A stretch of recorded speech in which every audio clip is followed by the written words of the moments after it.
United nation security council में भारत को स्थायी सदस्यता के पक्ष में है अमेरिका। भारत को स्थायी सदस्य बनाने के लिए जो बाइडेन का समर्थन, यूएन चार्टर की रक्षा होनी चाहिए और वीटो से बचना चाहिए। भारत लगातार करता रहा है स्थायी सदस्यता का दावा।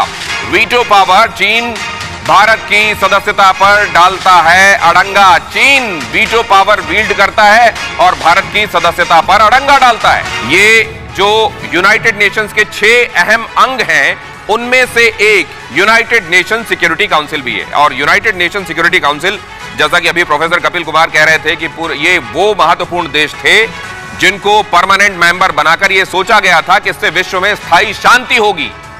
हो रही है क्या शांति?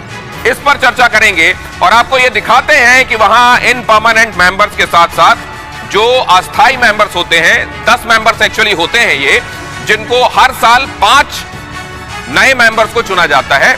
2 साल के लिए इन 10 अस्थायी मेंबर्स को सदस्य बनाया जाता है। और इस बार पहली बार इसमें अल्बानिया भी जुड़ रहा है। यूनाइटेड नेशन सिक्योरिटी काउंसिल के अस्थायी सदस्य इसमें आपको ये देश नजर आ रहे हैं: Bharat, Ireland, Kenya, Mexico, Norway. और इस बार जो 5 बनाए जा रहे हैं उनमें अल्बानिया, ब्राजील, गबोन, घाना और यूएई। इसमें अल्बानिया पहली बार बन रहा है, बाकी सब कभी ना कभी अस्थायी सदस्य बन चुके हैं। भारत मेरे ख्याल से ये 8वीं बार है। और ये यहां पर यूनाइटेड नेशन सिक्योरिटी काउंसिल में अब ये पूछा जा रहा है कि भारत क्या परमानेंट मेंबर अब बनेगा? क्या बजेगा भारत का डंका? भारत के साथ और भारत के खिलाफ अगर सदस्यों को आप देखें P5 के हिसाब से, तो कौन कौन दिखाई देता है? अमेरिका, चीन और फ्रांस, रूस और ब्रिटेन, ये है P5। अगर इसमें आप देखें तो केवल चीन को निकाल दीजिए तो बाकी सब ये चाहते हैं। और अमेरिका तो खुलकर ये कह चुका है कि जर्मनी को, जापान को और भारत को परमानेंट मेंबर होना चाहिए। हालांकि जब उनसे अंदर खाने पूछा जाए तो ये भी कहते हैं कि इसमें बहुत समय लगेगा, कब होगा पता नहीं, लेकिन वो साथ में ये दोहरा देते हैं कि होना चाहिए। ये गुत्थी क्या है, ये जरा समझते हैं प्रोफेसर अमिताभ के पास जाकर।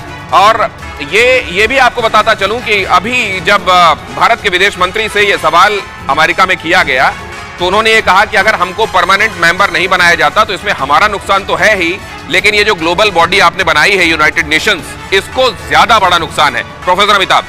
नहीं, बिल्कुल। देखिए, यूएन सिक्योरिटी काउंसिल के परमानेंट मेंबरशिप का एक्सपेंशन करना, ये एक लॉन्ग पेंडिंग डिबेट चल रहा है पूरी दुनिया में।